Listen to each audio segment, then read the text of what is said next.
Country को, पाकिस्तान को लगता है कि आप लोग लगते जिगर हो यूएस के, तो अफेक्ट आप पर भी आएगा। ऐसा नहीं है कि आपके ऊपर नहीं आएगा। भारत इस वक्त क्या कर रहा है, भारत किसका साथ दे रहा है, किसके साथ है और किसके साथ नहीं है, क्योंकि दोनों से आपके टर्म्स हैं, ईरान से भी और इजराइल से भी। भारत को आपने क्या पाकिस्तान समझा हुआ है किसका साथ दे रहा है? हम क्यों बताएंगे आपको हम किसका साथ दे रहे हैं? हमारा आपके सर हम पाकिस्तान तो की तरह सीधे थोड़ी सीधे है ईरान मामला। का, क्योंकि सर हम इजराइल का साथ तो हम नहीं किसने नहीं कहा देते आप ना। ईरान का साथ दे रही हो? आप काउंसुलेट यूएस की जला रहे हो, उसका फ्लैग उतार रहे हो, उसके खिड़की दरवाजे तोड़ रहे हो काउंसुलेट का। आपके प्राइम मिनिस्टर बोल रहे हैं गैर जरूरी कार्रवाई करी गई है। कहां कर रहे हो आप यूएस का साथ? और आप मेरे से गारंटी लीजिए, आज मेरे बीच में शो पर इसको प्रिजर्व कर लीजिएगा। अगर बूट्स ऑन ग्राउंड में आते तो पाकिस्तान वो बेसिस देगा। पाकिस्तान वो जो 5 चेक पॉइंट आपके और ईरान के बीच में है, उसको वो यूएस को देगा, क्योंकि लॉजिस्टिक जो चेन्स हैं, जो लॉजिस्टिक कॉन्वॉइज हैं, वो आपके यहां से जाने वाली है। ये मैं आपको गारंटी दे रहा हूं। मुनीर साहब का नंबर आपको भिजवा देता हूं, बात कर लो, पता चल जाएगा आपको। वो सर फिर एग्जैक्टली तो यही करेगा। ईरान बहुत मार लगाएगा पाकिस्तान की, वो तो नहीं छोड़ेगा फिर। ये नहीं, बात तो ईरान मार नहीं लगाएगा। ईरान, क्योंकि ईरान बिजी होगा। ईरान अपने आप के लिए बिजी होगा, इसलिए आपके पास टाइम नहीं है। इसलिए यूएस ने क्या किया हुआ है? यूएस ने बोल दिया अफगानिस्तान वाला फ्रंट एक्टिवेटेड रखो, और इसलिए अब आप वहां कमिटेड हो। आपके लेकिन पास सर आपने टाइम मुझे नहीं फिर है। भी नहीं सर आपने मुझे फिर भी नहीं बताया कि भारत क्या करे। भारत बड़ी सीधी सीधी बात है, भारत ने ये स्टैंड ले रखा है, और इसीलिए आप देखते हैं हमने इजराइल के प्राइम मिनिस्टर से हमारी बात हो गई है। हमारे जो फॉरेन मिनिस्टर हैं उन्होंने ईरान के फॉरेन मिनिस्टर से भी बात कर ली है, इजराइल के से भी बात कर रखी है, यूएस से भी बात कर रखी है, यूएई के साथ हमारी बातचीत हो गई है, सऊदी के साथ भी हमारी बातचीत हो गई है। हम सब कंट्रीज के साथ बात कर रहे हैं कि इसको रोकना चाहिए। हमारा स्टैंड एक है, और वो स्टैंड हमने रशिया के वहां से अनाउंस किया था दुनिया में, और दुनिया ने उसे 17 बार रिपीट किया था। This is not a era of war, including mister Trump ने रिपीट करी थी उस समय, अगर आपको याद हो। सिवाय पाकिस्तान के और कोई ऐसा कंट्री नहीं है जिसने ये रिपीट ना करी हो कि yes, this is not a era of war. ये किया है, ये साइड ली है इंडिया ने कि मानवता का नाश नहीं होना चाहिए। लड़ाई कहीं भी हो, सबसे बड़ी कैजुअलिटी इंसानियत की होती है। ये एनर्जी की जो थप्पड़ है, ये मान लीजिए दुनिया को अफेक्ट करेगी, महंगाई बढ़ाएगी, लड़ाई में बहुत आपको ज्यादा। डालेगी। हम्म। लेकिन सर ये जो वॉर शुरू करा दी है, या ये जो क्लैशेस चल रहे हैं, इसमें गल्फ को भी बहुत ज्यादा हिट किया गया है। अब ये रोकेगा कौन? क्या कोई ऐसा है जो इसको रुकवा सकता है? इसलिए कि ईरान तो साफ इनकार कर रहा है, ईरान कह रहा है कि हम तो नहीं रुकेंगे अब। उन्होंने गल्फ नहीं, कंट्रीज को देखिए भी साफ कह दिया है। देखिए देखिए, लड़ाई रोकने ना ये बोलना पड़ता है। एक आपका फेस जो सामने वाला होता है ना, हम्म। अगर एक सेकंड के लिए अगर मेरी पीठ में इस समय दर्द भी है ना, तो भी मैं आपके सामने अकड़ के बैठूंगा। पता है क्यों? पाकिस्तान में शो हो रहा है, कमजोर नहीं पड़ना चाहिए आदमी को, एग्रेसिव लगना चाहिए, ये है वो है, चाहे पीठ में कितना भी दर्द हो रहा हो। सो ये पॉलिसी एज अ फौज हम बड़े अच्छे से बोल सकते हैं कि आपको प्रिटेंड तो करना पड़ता है, और ये प्रूव भी हो रहा है। लोगों का कहना था, यूएस का कहना था कि कमजोर किसके सामने है? कमजोर है यूएस के सामने। लेकिन उस कमजोर वर्ल्ड के बाद उस कमजोरी में भी ईरान कितना तगड़ा है, ये तो उसको पता है ना। ये तो आप उसको डिनाई नहीं कर सकते ना। मैं आपको गलत एग्जांपल दूंगा तो जल्दी समझ आएगा। पाकिस्तान की इकोनॉमी कमजोर है, ये तो मान लेंगे, कोई भी मान जाएगा, कोई बड़ी बात नहीं है ना। लेकिन उस कमजोरी में भी आप एक न्यूक्लियर पावर हो, मैं क्या करूं? तो आपकी बिल्कुल। वो ताकत तो रहेगी ना इंटैक्ट। हम्म। और मैं कह रहा हूं चलो इकोनॉमी कमजोर है, पिछले 10 साल से सुन रहा हूं, 20 साल हो गए सुनते हुए कि अभी टूट रहा है, पता नहीं इकोनॉमिक ब्रेकडाउन हो रहा है, पता नहीं क्या हो रहा है क्या नहीं हो रहा। लेकिन वो हो नहीं रहा है, सर हम बहुत क्योंकि ढीठे हैं, किसी भी, हमें कुछ नहीं हाँ होता। नहीं, किसी भी कंट्री को डिसइंटीग्रेट करना दुनिया के इंटरेस्ट में नहीं है।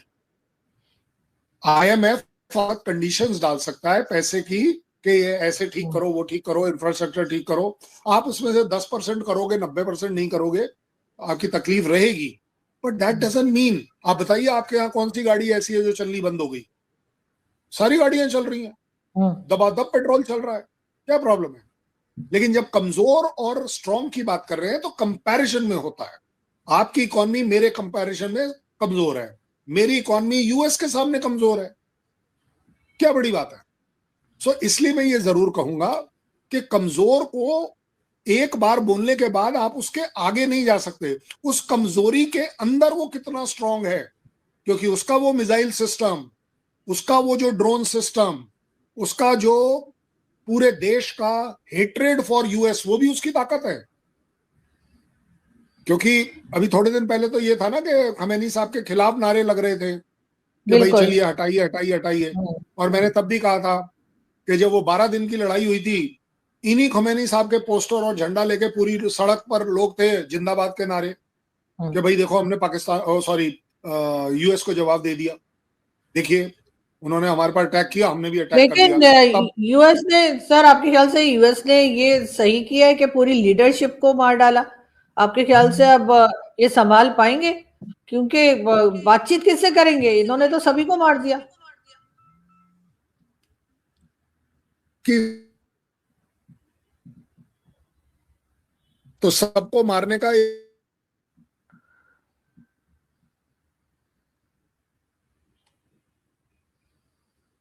छोटी मोटी फोर्स नहीं है। IRGC is a organise force. 1,70,000 लोग इकट्ठे थोड़ी ना मार दिए। चलिए आपने एक लीडरशिप मार दी, उससे तकलीफ होती है, लेकिन जो ऑर्गेनाइज्ड फोर्सेस होती हैं तो उसका नेक्स्ट वॉर, उससे नेक्स्ट वॉर, उससे नेक्स्ट वॉर आएगा जरूर। तो ऐसा नहीं है कि एक बार कोई चला गया तो ठीक है, वो उतनी कट्टरवाद ना रहे, उतना कमांड एंड कंट्रोल ना रहे, लेकिन अगला बंदा आएगा वो कुछ तो करेगा। आपको क्या लग रहा है खमैनी जाने से सारे के सारे ईरानियंस हाथ ऊपर खड़ा नहीं?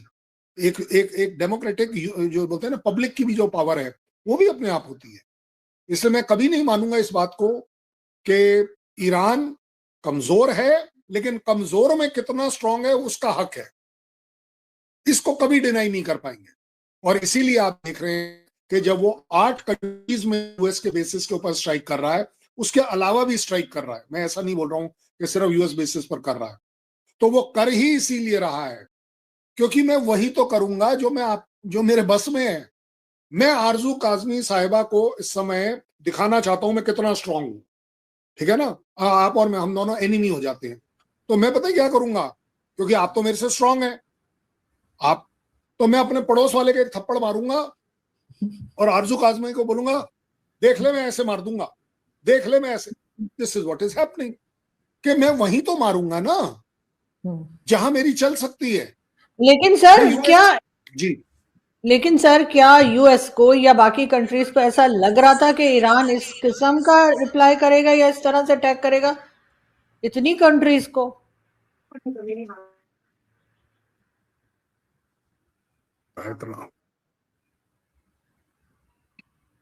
ये ना आज मैं थोड़ा सा एडहॉक अरेंजमेंट्स में हूं, मैं बाहर आया हुआ हूं, इसलिए बार बार तंग हो रहा है। हाँ चलिए, आपका सवाल एक बार रिपीट कर दीजिएगा। सर क्या लोग अमेरिका या कोई भी कंट्री एक्सपेक्ट कर रहे थे कि ईरान इस तरह से कार्रवाई करेगा या ईरान इस तरह से अटैक्स करेगा जो ईरान कर रहा है? एक निष्पक्ष होकर बिल्कुल प्रैक्टिकल बात करेंगे। ईरान की मिसाइल्स का डर और असेसमेंट सबके पास था कि उसके पास मिसाइल्स हैं, और तगड़ी हाइपरसोनिक मिसाइल्स भी हैं, उसका रेंज 3,000 किलोमीटर तक वाले मिसाइल्स भी हैं, बैलिस्टिक मिसाइल भी हैं, क्रूज मिसाइल भी हैं। मिसाइल पावर उसके पास है, 3,000 हैं, 4,000 हैं, 5,000 हैं, ये बड़ी छोटी बात है, लेकिन है। दूसरी बात, उसके पास ड्रोन्स हैं, ऐसा नहीं है कि उसके पास ड्रोन्स नहीं है।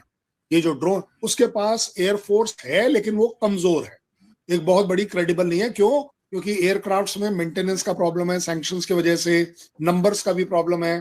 तो इसलिए आप देखते हैं वो जो F4 F5 ये जो जहाज हैं इनके, ये आउटडेटेड है, 50-60 साल पुराने हैं। तो इसलिए उसको मैं बहुत बड़ी फोर्स नहीं मान रहा हूं। लेकिन ये दो फोर्सेस थी, और तीसरी फोर्स थी पब्लिक की, कि पब्लिक का जो है यूएस के लिए, पब्लिक का जो हेट्रेड खमैनी साहब अपनी जनता में भर चुके हैं इजराइल के लिए, ये भी एक गलत पावर है, लेकिन पावर तो है।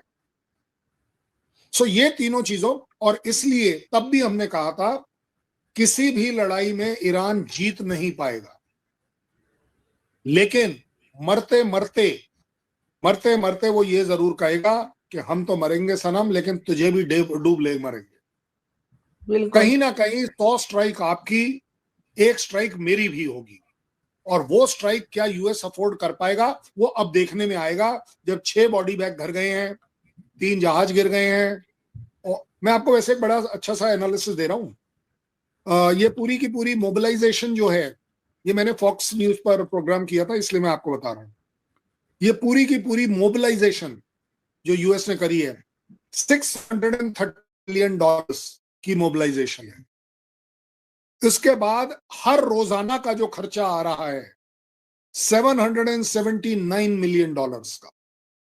आप सोचिए, तो खर्चा आपको क्या लग रहा है, ये पैसा फ्री फंड का है? कहीं ना कहीं ये पैसा लगाना। और इसका अगर पीछे भी चले जाएं, इजराइल की लड़ाई जब ईरान के साथ चल रही थी 2023 वाली, इसमें $33.77 बिलियन यूएस ने खर्च करे।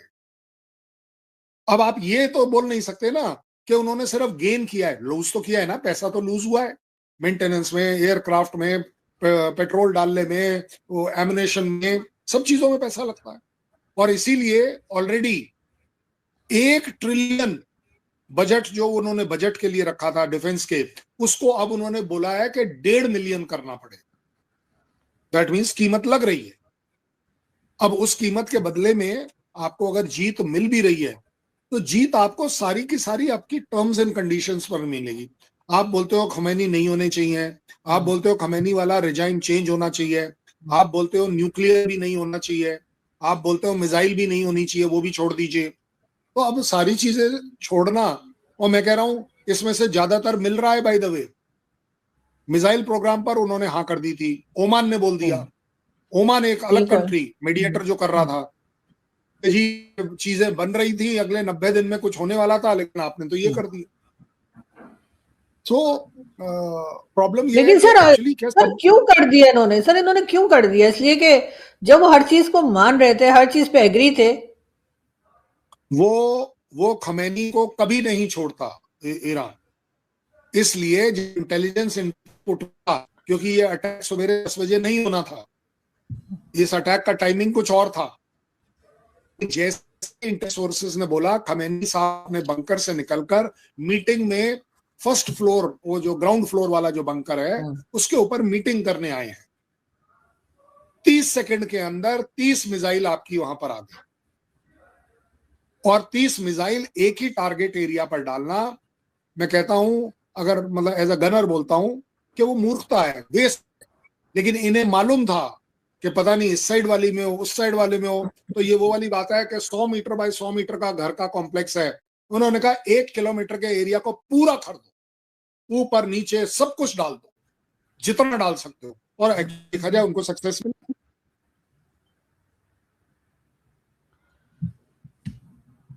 बोल रहे हैं ना, तो ये मैं आपको बड़ी जिम्मेदारी से बोल रहा हूं कि इसमें काफी कुछ इन्वॉल्व होता है डिसीजन मेकिंग में। It is not as easy.